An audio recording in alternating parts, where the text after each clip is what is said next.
Hi, welcome back to Stepmoms Without Children.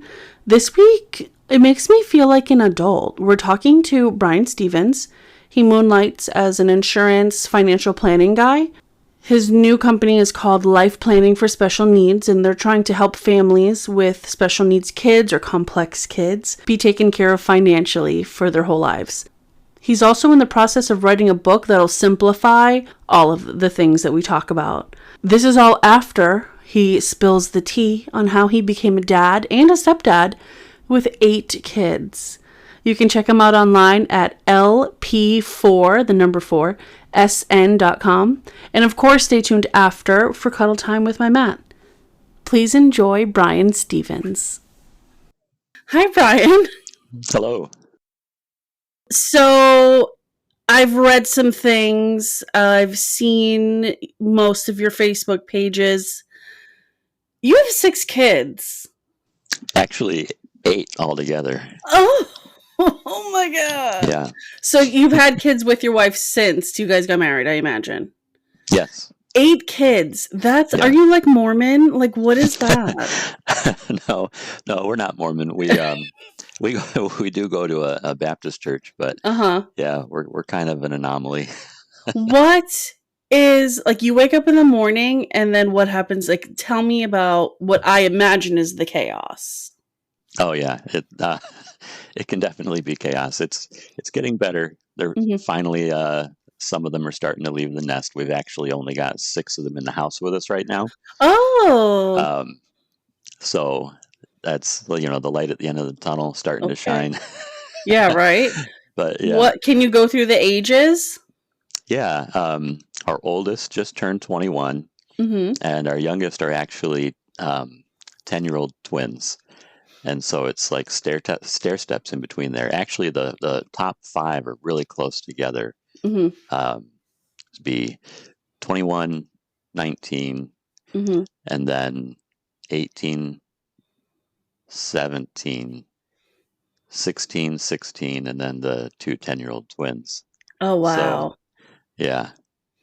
That's a lot. That sounds like the most. It sounds like the most, but when I was like picturing it like before this, I was thinking like they were kids and we were like putting on their shoes and making them breakfast. But these sound like grown-ups. For the most part, yeah. One of our 16-year-olds, our son Sean, he has autism and he's moderately cognitively impaired. So we're still helping him a lot. He Of course can slip his shoes on. He's getting to where he can put his socks on now, finally, which has been a challenge. Love to see it. Yeah. So he's amazing. He's actually probably the happiest one out of the bunch, usually. That's the best. But, yeah. But it's a lot, because he requires a lot more help even than our 10-year-olds do. So in my house, I have stepkids, obviously step parents. So I have a 28-year-old. I say it almost every episode. Do I even know that he's 28? No, I don't. He's between 26 and 28 years old. And he like has kids. He has a 3-year-old and like a 2-month-old. So I'm a step grandma. Yeah. Also, I'm 36 years old. So that's wow. And then there's the 21-year-old. His name is Ryan, and he is on the spectrum. And so we have him every weekend, and so we're not doing the super day-to-day, when you're at dad's house. It's a little different and a little bit... Yeah. I guess it's supposed to be more fun, but we are mostly taking care of my husband's parents and my in-laws. But he's a wonderful help. Yeah. He's, putting on his shoes and socks and picking out his clothes. He might not be matching. He might just be picking a shorts, a shirt, whatever, but he's getting himself dressed and he knows how to make himself breakfast enough that we don't have to wake up before him to prepare it. And so we're thankful for him knowing how to do breakfast. And so just life update for the listeners, like he's 21, he finished high school, he's aged out. And so we've found out now that he has his mom as his aide, which is like news. And he's just bebopping around doing some volunteer work at a movie theater as like a greeter. And at a thrift store, he likes it, but he doesn't like it. Because when I tell him to put clothes on hangers because I know that he knows how to do it, he's like, I don't like doing this when I'm at the thrift store. And I'm like, okay, well, can you finish? Yeah. That's funny. Our son Sean, the school he's at, they actually go on Wednesdays and they do like a job thing where the whole class goes and they're assisted. And so like right now they're going to a food pantry. So he's always telling us about what he stacked, Yes. Because he gets excited. But he's done a thrift store thing too. And he really enjoys it. Yeah. He enjoys it because they sell DVDs. And if there's one thing this boy loves, it's a DVD.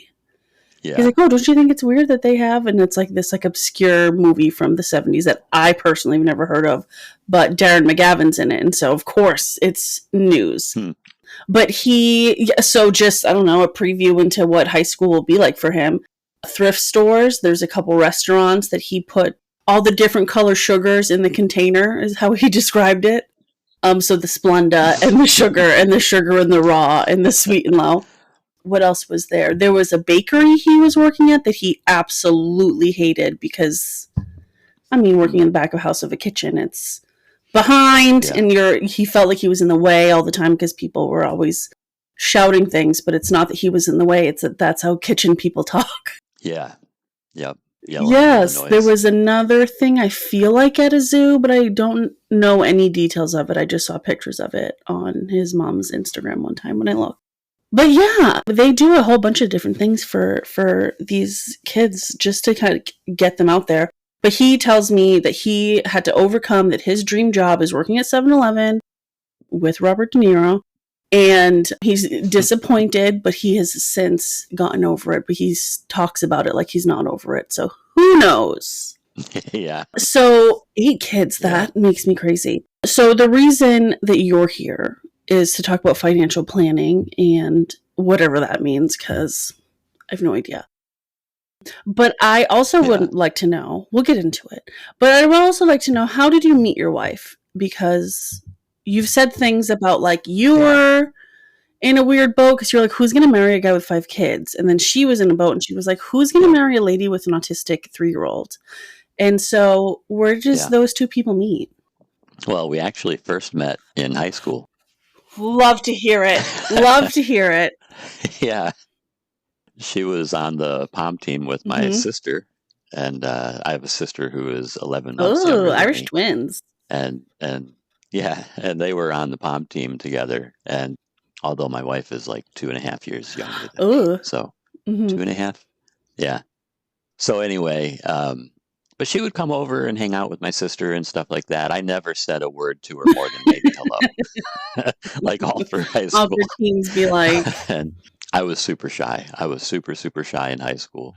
And at the time, like I did kind of have a crush on her, but I just wouldn't say anything to her. And yeah. Why would you? You were in high school. So I went away to college. And she ended up actually, while I was away at college, she moved in to my room for a little while. Yeah.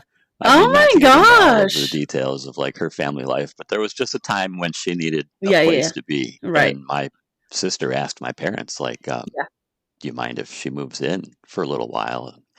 So she forgot all about that actually funny story until after we got married. And what were we doing? I don't know if we were moving from one house to another or if we were just doing some spring cleaning. And we were like getting into like the old blankets that were piled in the bottom of this closet. And she's like unfolding this blanket and she looks at it and she's like, oh my goodness, I forgot this was on your bed when you were in college. It was this like kind of a ivy and forest green print. So anyway, that was funny. So I went away to college and then she got into the police academy, failed the first time, then, but really stuck with it. It was her dream. She wanted to do it.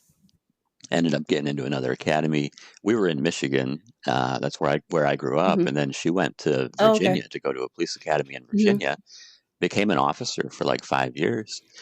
Yeah. And so we both went our separate ways. And that's when I met I met my ex, started a family young, had my oldest when I was 23. We had 5 together. Wow. And long story short, like when my ex and I first met, we were both kind of partiers at the time. And uh, I, I would say I grew out of it. I mean, I am a Christian. That's what really brought me out of it, was when I became a Christian, and she kind of went Right. along for the ride, Love that. but it never really. She wasn't like into it. She's like, yeah, no, we do this thing because you like it, but And eventually it's for you. she just decided, you know what, I'd rather go back to the way things used to be. And so she Without sat them all kids. down one day and told everybody goodbye and walked out, and that was it. I mean, Yeah. I'm not yucking anyone's yum, but okay, girl. Yeah. And so you became a whole single dad. Yep. So with these 5 kids. Yeah, I became a single dad, and boy, I'm thinking the oldest at that time was almost 7, and so they were real young. I mean, I'd have to do the math, but like 7, 6, 5, 4, and 3, like something like that, like really close How together. old were you? Yeah, so that was rough. Like 30? I was literally, it was 2 days before my 30th birthday, so that was an awesome birthday. Oh. Yeah. I hate to see it. Yeah, That's heavy. it was one of the roughest times of my life, honestly. I would imagine. Yeah. But what did you go to college for? I originally went to college really just because I did really well in high school. And so I was like, I don't know what to do. I'm just going to go to college. Yeah, because that's what you're supposed to do. Right. So I caught a half tuition scholarship and went to Case Western Reserve University in Cleveland, Ohio. It's kind of like an Ivy League of the Midwest. And Okay. and I originally was in a very small department there, the history and philosophy of science and technology. The entire department had 6 of us in it, so you had really really close contact with all the professors. I think like the only other college at that time that actually had a department devoted to that subject was Harvard. It was super interesting to me. What was your plan? I really planned on getting a doctorate and being a professor, because with a degree like that, what else are you going to do? Honestly. So I asked about college and all of that stuff because you're taking care of 5 kids. Yeah. That sounds expensive to me. Yeah. I don't know about everybody else. What were you doing, like, work-wise? Well, I ended up bouncing around a little bit in college, and then met my ex while I was in college, and then ended up dropping out before I graduated. Because all of a sudden it's like, well, we're together and then we're having a family, and I was just like, man, I got to start making some money instead of stacking all this student debt. So practical. And I had always, well, I just was thinking about it from like a necessity standpoint. Like, okay, I want to finish college, but it's not really in the cards now. Was she in college, like taking classes? Okay. No, we just met hanging around town. Partying. When I was in Cleveland. Yeah. And so that's a whole nother story. But so anyway, I was like, you know what, I got to start making some money. What can I do to make some money? And I thought, well, I've always been good at just figuring out how things work and fixing things.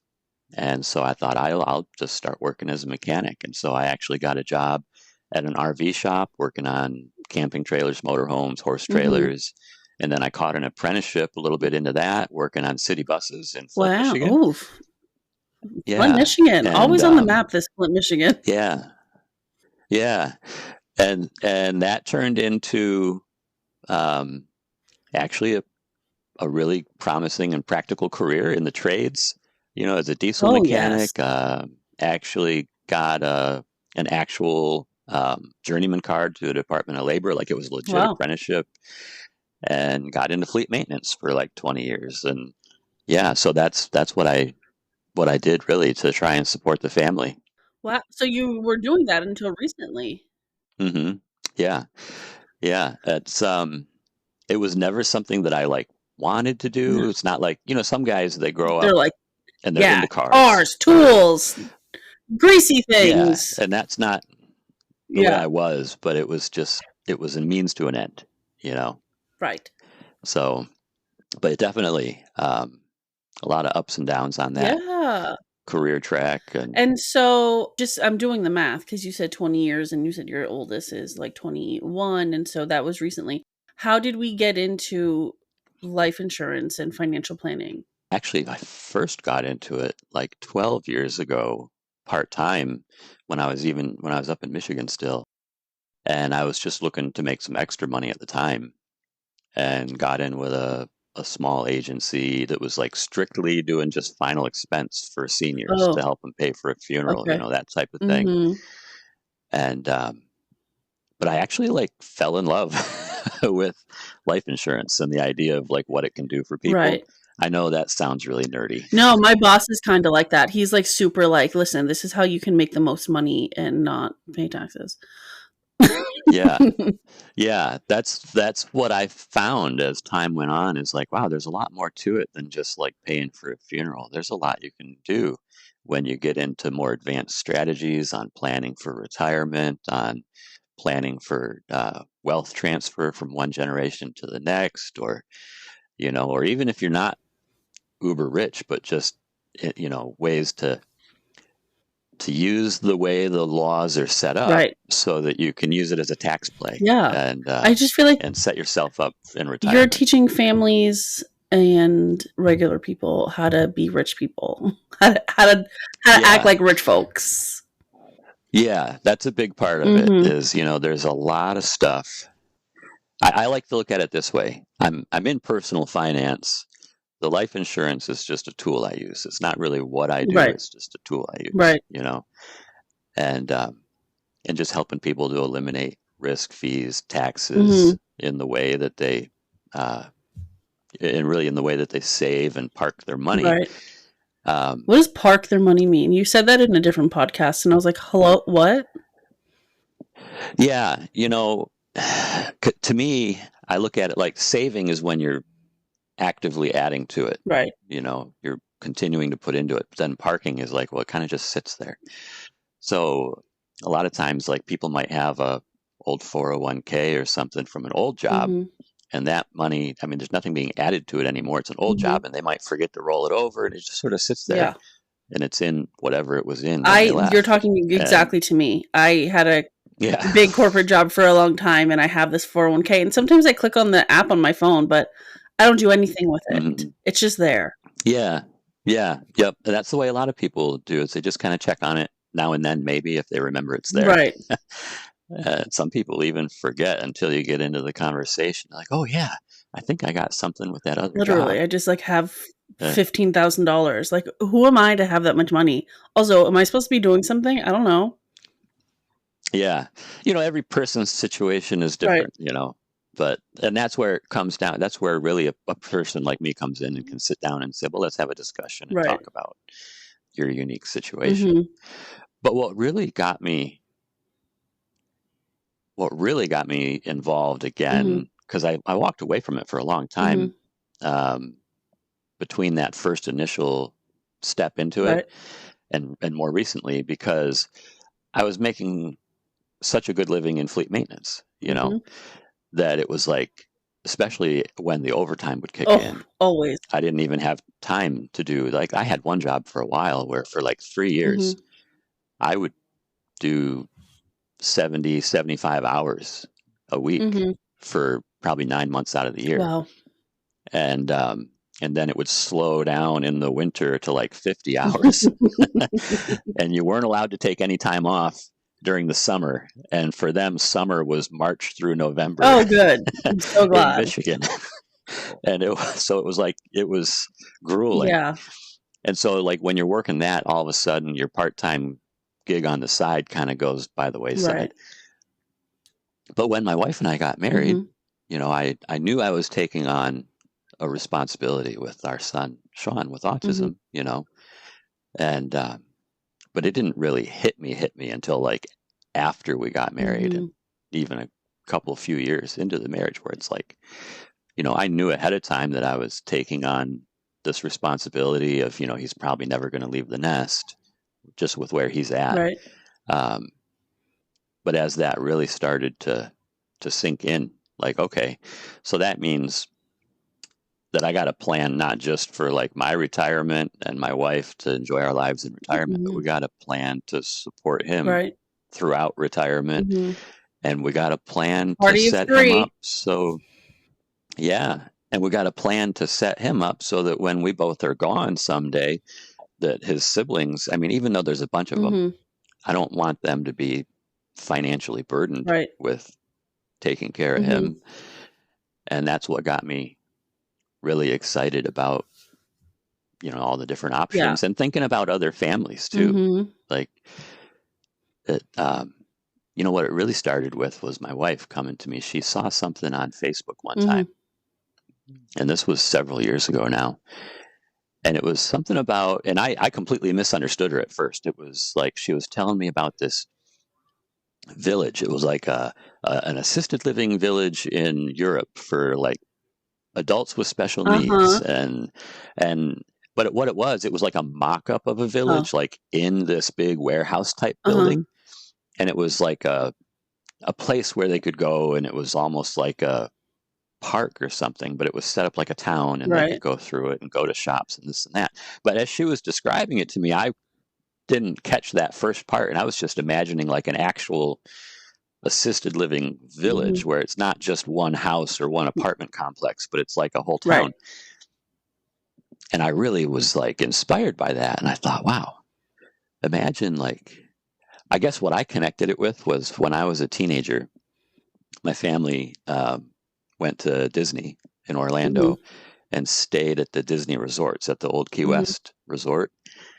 And it was so cool because you're in the Disney resort in the hotel, go down for breakfast in the morning, and then you could just catch a bus right out front that would take you into the parks, and you could hop from park to park and this and that, and then go back to the hotel at the end of the night and whatever it was.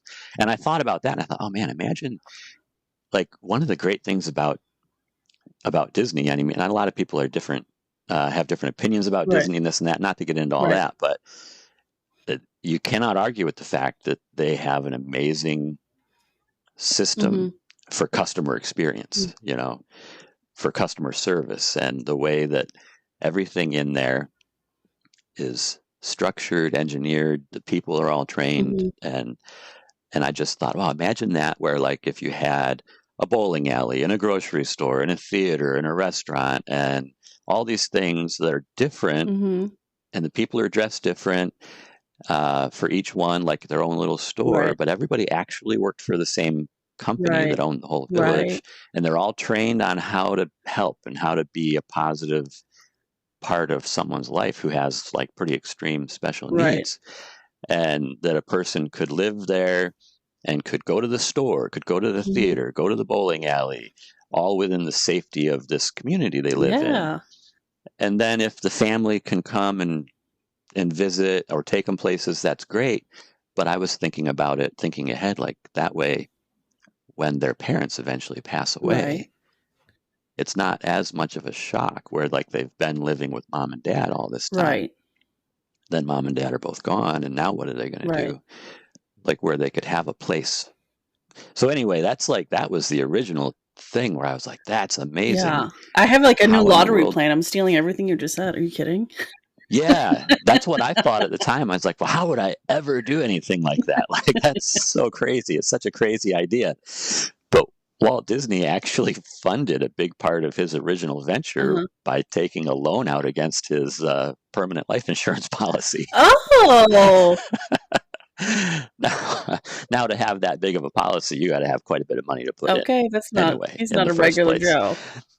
Yeah, but but as far as Disney World, that was how he actually got started with it. So anyway, it just got me thinking, like, man, I got to make more money than I make as a mechanic. And so I got to get into an industry where I solve a more valuable problem for people, but then it even without the big dream, though, which is there still, and that's still a dream that I'd love to see fulfilled sometime in my life. But just the idea that even if you just scale it back and think about a family that is like us, there's plenty of other families out there like us where it's like, man, what are we going to do to make sure that our son or our daughter is taken care of eventually down the road when we pass away? Right. And then the thought hits like, boy, what if it's not an eventually down the road thing? Mm-hmm.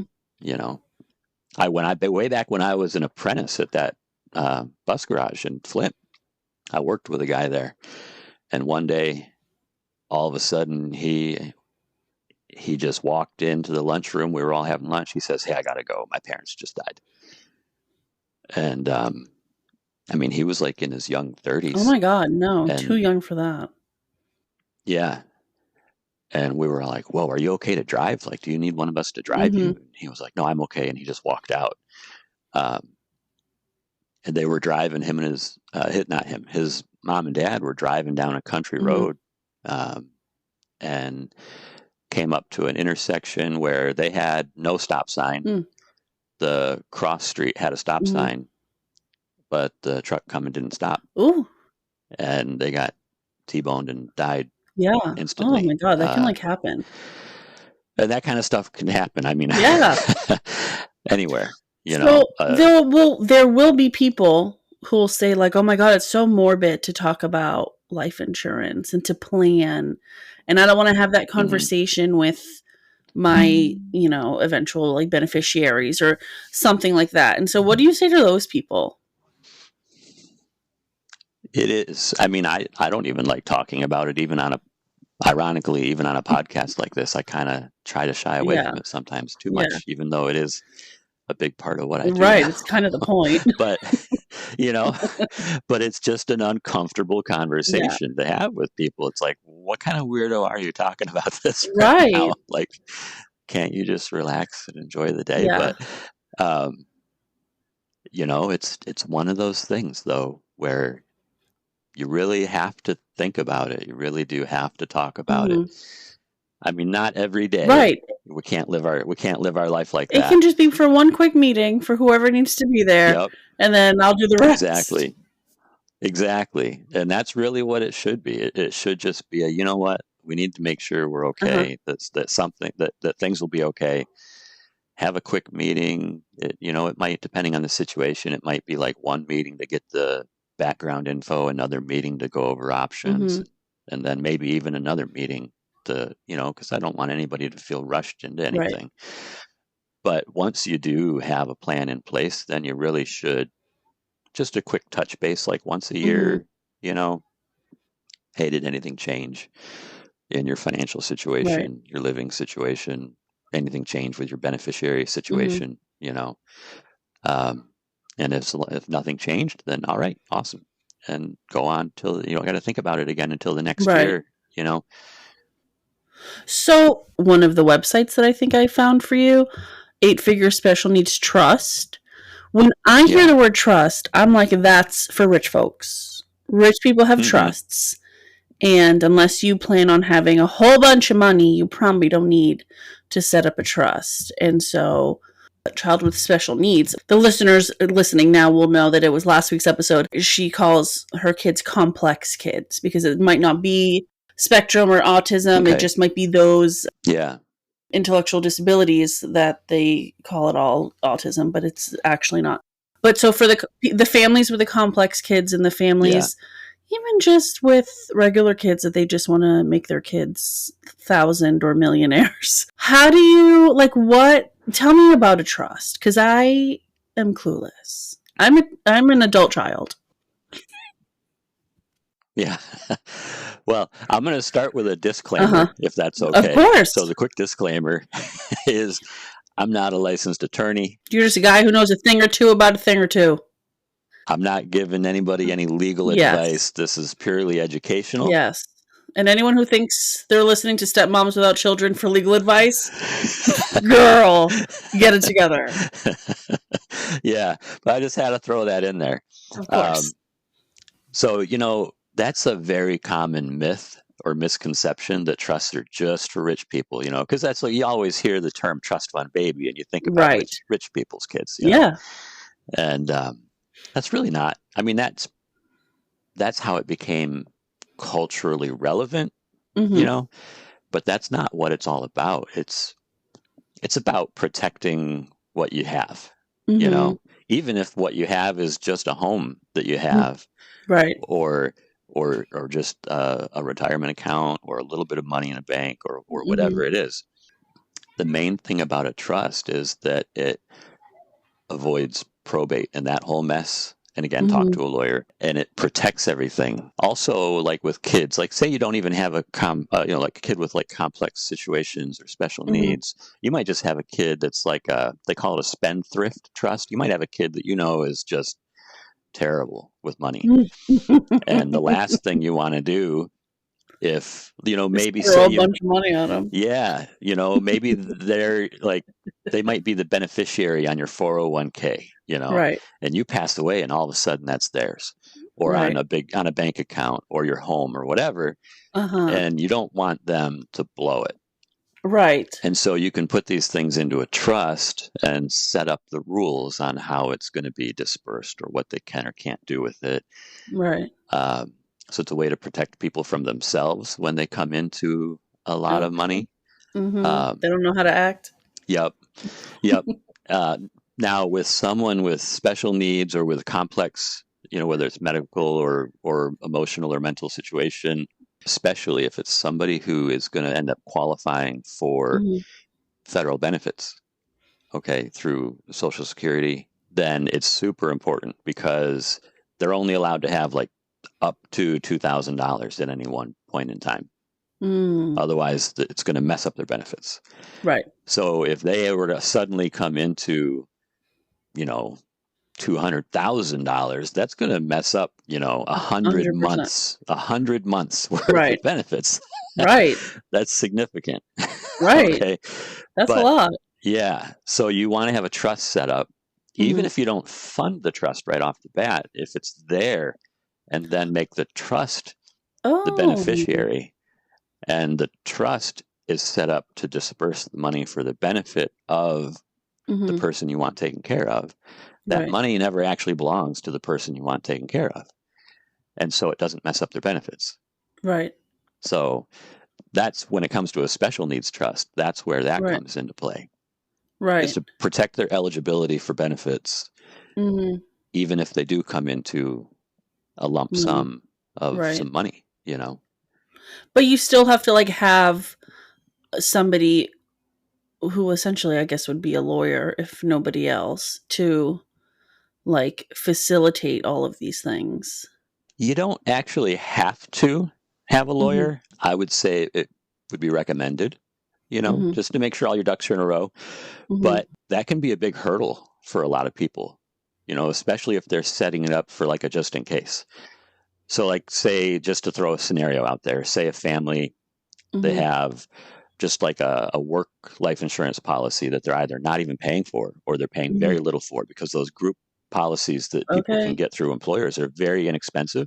Literally, it was like $1 at my last job. Yeah. $1 every 2 weeks. Here you go. And so like, you should absolutely take advantage of that if you have it available to you, because you're never going to find it cheaper, than something like that.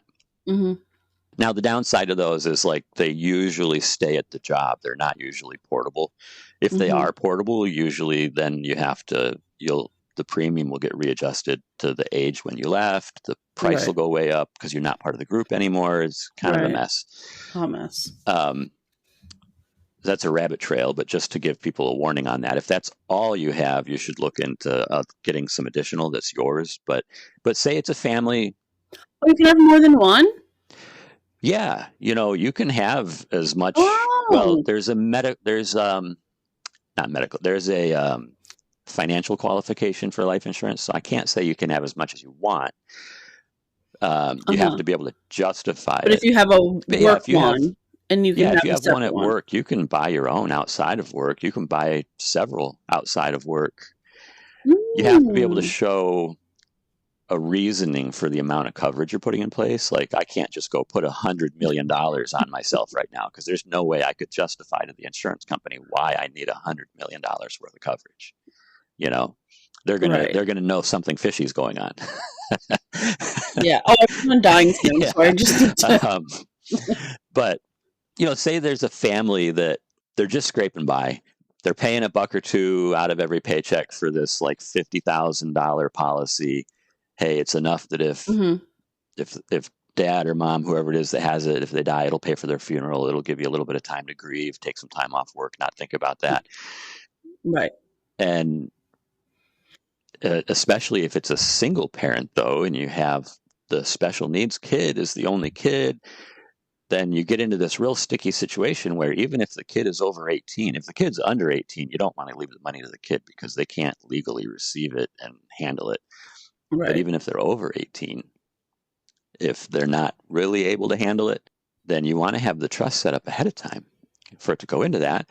But a lawyer might cost $2 or $3 grand is pretty average to set that up. I've heard as high as $5 or even $6 grand to set it up.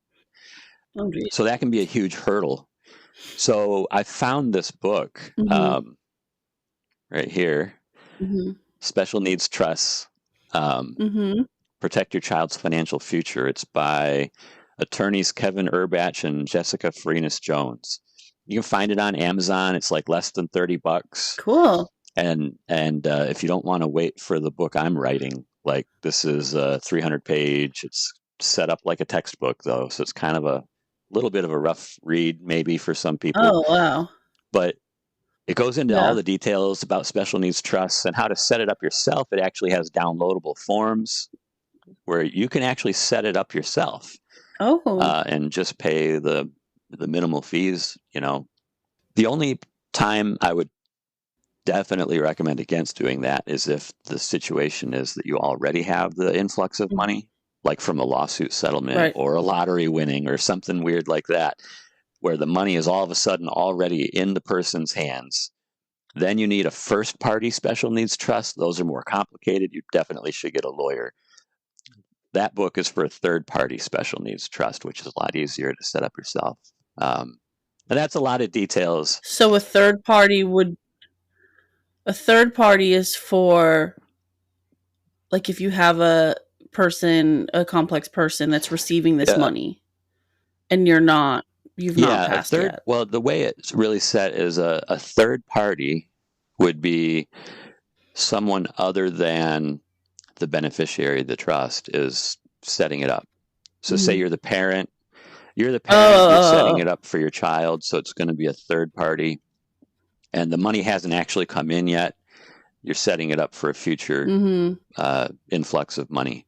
So then it would be a third party. If, say, it was a child who was 21 years old, like yours, and they went and bought a scratch-off ticket and actually won, and they were receiving federal benefits, all of a sudden they've got to get rid of that money, like, by the end of the month, pretty much. Right. So that's when you'd have to, like, contact a lawyer right away, be like, okay, we got to set up a first party special needs trust and get this money into it, like stat, because you don't want to mess up their benefits. So right, of course. Yeah, but anyway, that's that book is a great resource, and so I'm actually working on, and I don't know if you saw this on my Facebook or not yet, but working on a book of my own. And okay, I saw like a book cover looking thing, but I didn't know if it was just like promotional material. Yeah, the book is not written yet, so I don't want to like paint myself into a corner with a release date, but that's kind of what started this whole journey with like being on podcasts and stuff, is I thought, boy, I bet there's a lot of people that could benefit from this. And so I threw it out there on one of the Facebook groups I'm on and said, hey, I'm thinking about writing a book about special needs trusts and about different types and how to use them and what to do, and just different details like that. Is of course, would anybody be interested? And a bunch of people came back like, yeah, I'd be interested. And also, so, like, people with special needs kids don't have time for a lot of stuff. Yeah. So I'm hoping that this book is going to be a quick read. That was my thought exactly. Is I thought, this needs to be like short, sweet, to the point, and include references to other info if people want to dig deeper. but Right. like it needs to be, my vision was something small enough that it could easily fit into a lady's purse or into a Mm-hmm. lunchbox or Mm-hmm. almost pocket size. Probably not pocket size Right. because the print would be Yeah, too yeah. small. But Brochure sized. yeah, like kind of like a fat brochure, basically. Yes. And that you could sit down and easily read it Yeah. in like, I don't know, maybe an hour or two or something. Yeah. And actually understand what happened. Exactly. And Yeah. just to introduce more people to the options and the idea that it's actually not just for rich people. That's fantastic. You're doing wonderful things. So listen, like there are plenty of people who are talking about financial planning on podcasts and saying how to get rich and how to plan for the future and how to set things up for your family and all of those things. But the niche market of doing it for families with what I'm now calling complex kids. Yeah. Bravo. Thank you for you. Well, thank you. I think it's a wonderful idea. And I think it's just so nice that you even thought of sharing your knowledge. You know what I mean? Like there's people who are sharing their knowledge and they're just essentially trying to get rich off of it. And you can certainly be trying, but it doesn't look like you're trying to get rich off of it. You're just a nice guy with 8 kids who wants to help people figure out how to take care of their kids in the future. If it happens along the way, I'm not going to turn the money down, but I'm just saying, anyone who's throwing money around. The way I look at it is anytime I get in front of people, I basically want to just give the keys to the kingdom away. And like, if you decide to go work with somebody else with the info I gave you, but if you want to talk to me, that's great too. Yeah. Either way. So are you doing full-time financial planning now? No, not yet. Or life insurance? Not full-time yet, no. Okay. I kind of got locked into one of those golden handcuffs situations. Vacation time and good benefits and federal holidays and a pension. Yep. And so I've got time that I can still help people out when people are normally available anyway, in the evenings or on the weekends. And the 5 to 9. Yep. And I look at it really like I'm starting my second career early, because if I do retire in 13 years from my federal position, which I want to do. So the long story short is that like in 13 years, I'll be eligible to retire, but it'll actually be like, I'll only be 57. So that's my thought is like, okay, I'm going to start my second career now. Yes. Because get it off the ground. I don't want these golden handcuffs on me any longer than they have to be. Okay. I want to be able to retire in those 13 years, even though I'm not really at retirement age yet. Not a second longer. And then it's not that I want to sit at home and do nothing or just spend all my day on the golf course or out on the lake fishing. I want to do this. I want to help people with their finances. And I don't know, you have like a guy job. Yeah. But also you're a smarty pants and a little math man. You know what I mean? Not to put down anybody who has a manly job or a guy job and is a dummy, but you certainly are not that. So I love that for you. Yeah. Well, thank you. I'm not good at taking compliments, but thank you. Oh, get over it. That's all I do over here. Yeah. Yeah. We want everybody to find you on every way that they can. But it looks like Facebook is the one, because Facebook is just a cute little package. That's the best way, is if you go to www.lp4sn.com. So it's the letter L, the letter P, the number 4, the letter S, the letter N. That'll take you actually to my business Facebook page. Right.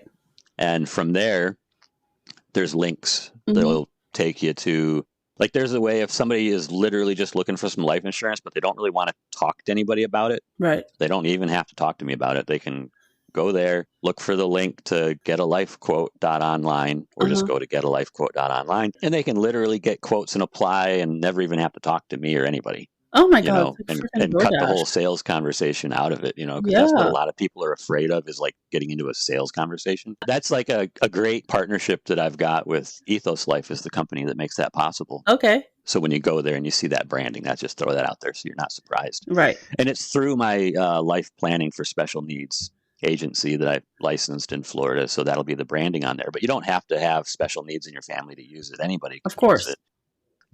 If you were looking for a life insurance guy, special needs or not, Brian's your guy. Yeah, and if someone wants to just send me a text or a call, I mean, I'll even give my number out.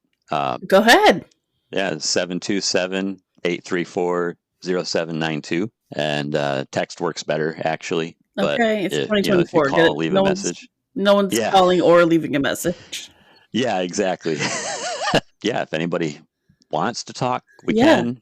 If they want to text or if they want to look me up on Facebook and send a message that Right. way. I really do just want to be a help, whether I end up working with somebody doing business together or not. Mhm. I mean, I don't know if you know this or not, but like there's a lot of pitfalls out there in the Yeah. financial services, financial planning, life insurance. There's people that are just trying to snatch up your Yeah. money. And they might not.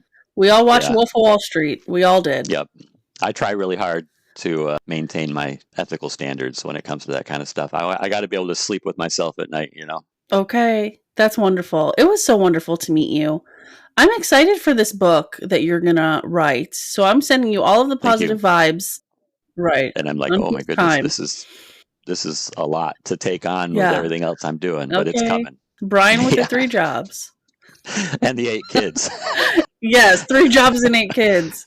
It was fantastic to Yeah, meet you. Thank you so too, much, Erica. It was Brian. good to meet you. Bye now. So that was cool, right?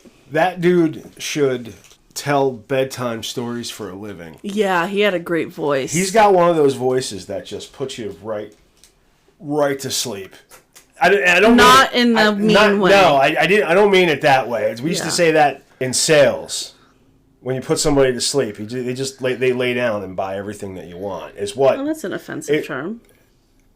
it's still what I meant. Rape culture, cool.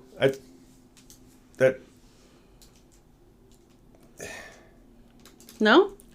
That's not what I. I know. I mean, I know what you meant, but I always thought that when we were at work and they would call a customer a lay down, I was like, that's a gross way to say it. They don't mean it that way. They mean it like Where do you think it comes from? it's not sexual? That's a lie. Anyways, so that was really adulty of me to have this conversation. But of course I had to go and take it somewhere with the tea. Yeah. I really get the tea out of people. You do. It really seems to be the way, everything happens is that you... Come here, be on my podcast. And it doesn't take Tell me your much. secrets. It doesn't really take much. I've actually known this. You say like, hi, and they go, my mom beat me! And you're like, what? My second husband left me! Like, what? Listen, What? this has been for most of my life. I knew this about myself already. I feel like it was in 6th grade is when I realized that people just love to tell me stuff. I didn't know that, but I mean, I did tell you a bunch of shit about me early on. It worked on you. And also, in addition to, and I said and once, I didn't recognize what it actually was, but I knew I had to get you in front of a microphone talking to people. I had to record it. That was the important part. Oh, okay. Is the recording of it. But I think you've been doing a fantastic job. Thanks. I think you've really come through for the team. We really appreciate your hard work and dedication. Yeah, if only we could just get people to listen. I mean, I feel like you picked up good traction. I think people listen, and the people that matter listen. The people that don't. Yeah, Right? Fern, Tia Debbie, my mom. Yeah. I didn't know if we were calling out who we were... All the people that whether don't we were listen. like calling out those who don't listen, or whether we were shouting out. No. Those are who the did. ones that are listening. I got you now. Yeah. I'm with you. So, what happened this week besides Hurricane Milton? Hurricane Milton was a thing. My dad got a new ramp Oh yes. in front of the house. Yep. For some reason, I had to be there while that happened. Are you a construction worker? No, not anymore. I used to be. Do you have a lot of patience? No, Oh, okay. Cool. no. No, it was a nightmarish travesty. Yeah. Yeah, I did not behave myself well. You know what? I wasn't there, so it doesn't count. I know. Do you think your parents see that you behave yourself when I'm there and you don't behave yourself? I think also they behave themselves when I'm there. They behave themselves differently when you're there. Oh, 100%. Then yeah.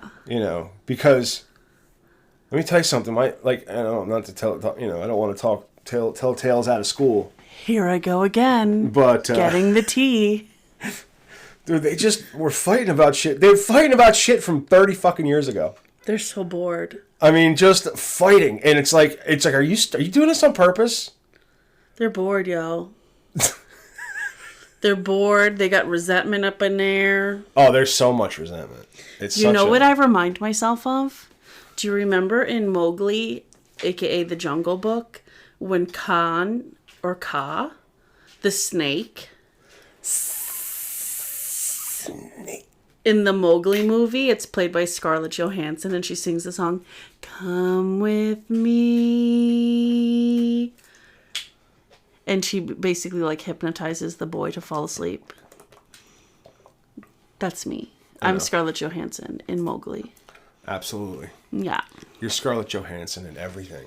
So I have been very rapidly coming out of my depression. And I have been doing just good things for my life, like meal prepping. You mentioned something about supplements. Right. That's what it was. So the girlies and I did a little lunchy at the dim sum place. Yeah. And we were all talking about these supplements. I believe they're called Love and Libido. And it wasn't necessarily a libido conversation, but there's ashwagandha and maca root in the supplement that me and one of my friends take. And then one of my other friends takes one that has like a couple more things in it. And after a day, I took everyone. So listen, we took it and then I got sick. So I wasn't taking extra pills because I was already taking extra pills because I was like cold sick. And so I started a week and a half-ish later. Literally after one day, I was like, you know what? I actually don't hate myself. No, those are the same ingredients in gas station boner pills. That's so weird. Yeah. Because it's a libido thing, right? Anything having to do with your libido, to stimulate it, the first thing you need to do is open up for men at least, and I'm pretty sure women are the same way. Because, I don't want to get into the anatomy and dynamics of it. But you need to open up blood vessels. Okay. Okay? And the blood vessels need to be open and full of oxygen and, and pumping to everywhere they got to pump to. Right? And your body makes decisions that you don't even think about every day. 100%. And there are parts of your body where the blood doesn't get to every time. It's a long bus route. Yeah. He skips a couple stops. Yeah. Oh, happiness? Never mind. Let's not go there. Right. So when you take and it oxygenates your blood and opens up your blood vessels, everything starts working right. Oh. You know what I mean? Cool. Yeah, that's basically what it is. I didn't even know you were a Scientologist. I totally am. I have my you have your degree in libido? I have 360 degrees in libido, baby. Ill. And so that's a fun thing that we're doing. So if you guys need a little bit more serotonin, if you guys feel the seasonal depression creeping in, apparently my seasonal depression is all summer long. And everybody else's is when it's dark out, which is the fall. If you need a little serotonin, I am not a Scientologist, but I would recommend perhaps taking a little Love and Libido. It's an Ollie one. I think they have a gummy too. Lemmy also makes one. Kourtney Kardashian's company, Lemmy. So wait a minute. Kourtney Kardashian. One of the stupid Kardashians. The oldest Kardashian. Has a Kourtney Kardashian Barker. Has a company. Right. Supplements. Lemmy. Yep. That is the name of the company. it was the name of the bass player from Motorhead, Lemmy. Okay, it's actually a word, like let me. No. It's like a term. No, it is the man's name. If you walk into a bar and you order a Lemmy, you will get a Jack and Coke. Cool. Okay? Cool. He is Lemmy, and there's no reason. It's an insult for Kiki Kardashian to name her leggings brand after one of the greatest bass player / singers on the face of the planet. God rest his soul. I'm concerned about your retention. It's a Kourtney Kardashian Barker, and it's a supplement, not leggings. Tomorrow is Saturday. We're doing this late. We are behind schedule. But tomorrow's Saturday, and I'm going to lunch with the girls. Different girls, but the girls. And we're going to K-Pot. And so I guess we'll tell you what we talk about and what other supplements we may get ourselves into. Well, you're still taking the saffron, right? I'm not taking the saffron. Why not? I don't know that it was working. So saffron supplements are supposed to help with concentration, ADHD vibes, but I don't know that they were working because I was taking them in the morning when I take all my other pills. I take vitamin D and I take some allergy pills. And you were taking one a day. I was taking one a day. And I feel like the part of the day that makes me, that I'm the least productive is the morning. Like I took it right when I got to work when I took my other pills after I eat my apple. And it takes time to digest it. I know, but it was not. I feel like while I took it, it was probably my least productive time. I would have to put my phone away to maybe it was working, but I was concentrating on the wrong thing on my phone instead of on work. I don't know. Okay. I took 2 a day. Mm-hmm. I take 2 a day. Yeah. And I think they work fantastic. I mean, I love that for you, but I just don't. I mean, also you know how my concentration is. Yeah, we don't know her. It's like a mosquito. It's like a ghost. I can't see you. It's like John Cena. You can't see me. I waved my hand in front of my face. Yeah. It was a visual joke for an audio format. Yeah. But you did a lot of my paintings. I got a lot of new paintings from Temu. Talk about me. Go ahead. I don't care. But Matt, he put them in frames for me. Also, we decided that we're going to do a gallery wall in our house. And so if you have any old, used, unused picture frames, you can go ahead and send them our way. Because we're gonna put pictures. Yeah, you can send them in a self-addressed stamped envelope to Stepmoms Without Children. You're just saying words. Care of the Media Virus Network. I forget how we started it, but I wanted to tell you guys that I'm doing better things with my time instead of being weird. And I did meal prepping today. It's Friday night, and I literally went food shopping at 2 different stores, and I made Greek turkey meatballs, which is just laborious. And I did that. And I never would have done that a month ago. Never. I never would have done that 6 months. I never would have done that a year ago. You've grown up so much in the past month. I know. Yeah. I barely recognize you.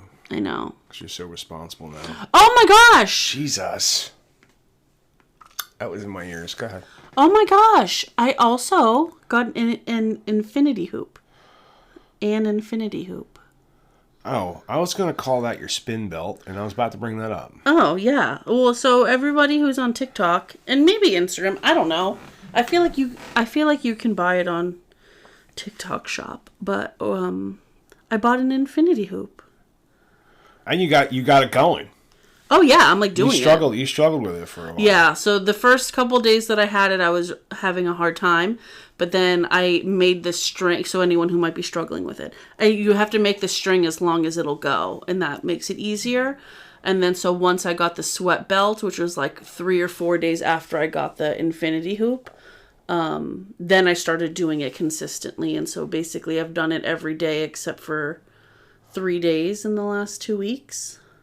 I didn't do it on the day that we went to the fair because that was plenty of exercise. Are you kidding?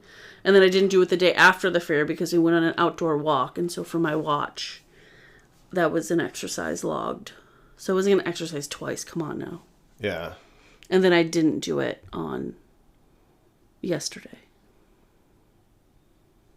No, the day before yesterday. On Wednesday, I didn't do it. And you bought me a new heating pad.